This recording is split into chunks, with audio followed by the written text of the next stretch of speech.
యువత అనుకుంటే సాధించలేదు ఏం లేదు. యువతతో పెట్టుకున్న ప్రభుత్వం ఏది కూడా మనుగడ సాధించలేదు.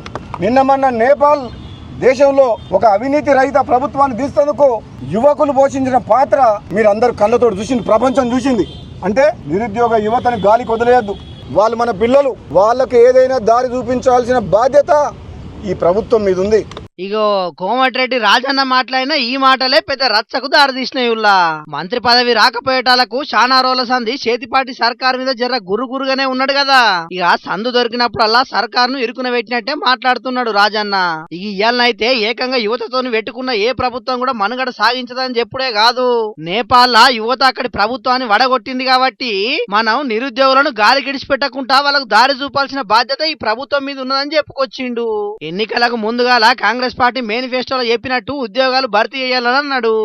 మీకోసం, మీరు కన్న కలల కోసం, మీ ఆకాంక్షల కోసం, యువత యొక్క ఆశయాల కోసం మీతో తోడుంటా, మీ వెనకాల ఉంటా, మీ ముందుంటా అని చెప్పి నిరుద్యోగ యువతకు సంబంధించిన ఏ సమస్య ఉన్నా మీకు మళ్ళీ మాడిస్తున్నా, మళ్ళీ మీకు మళ్ళీ చెప్తున్నా, 1-2 సార్లు చెప్తున్నా. మళ్ళీ మీకు లక్షల మంది దాదాపు నిరుద్యోగ యువత ఉన్నారు, కష్టాల్లో ఉన్నారు, కన్నీళ్లతో ఉన్నారు. తెలంగాణ వస్తే మా బతుకులు బాగుపడతాయి, మాకు ఉద్యోగాలు వస్తాయి. ఈ ఉమ్మడి ఆంధ్రప్రదేశ్ లో మాకు నిరుద్యోగ యువకులు ఎవరైనా 10 మంది కలిసి ఇంకా కొన్ని సమస్యలు నా దృష్టికి తీసుకొస్తే ప్రభుత్వం దృష్టికి తీసుకెళ్లే బాధ్యత నాది అని చెప్పేసి కూడా మీ అందరికీ కూడా అమరవీరుల సాక్షిగా చెప్తున్నాను. నిరుద్యోగ యువకులందరికీ కుటుంబ సభ్యునిగా తోడుంటానని మాటిచ్చిండు రాజగోపాల్ రెడ్డి సారు. ఇటు అధికార పార్టీ ఎమ్మెల్యేనే నిరుద్యోగులకు అన్యాయం జరుగుతున్నది, వాళ్లకు న్యాయం చేయాల్సిన బాధ్యత ప్రభుత్వం మీద ఉన్నదని చెప్తున్నాడు. కానీ సీఎం రేవంత్ అన్ననేమో ఉద్యోగాల భర్తీ ప్రక్రియలో ఆలస్యం లేకుండా 60,000 మందికి ఉద్యోగాలు ఇచ్చినామని చెప్తున్నాడు.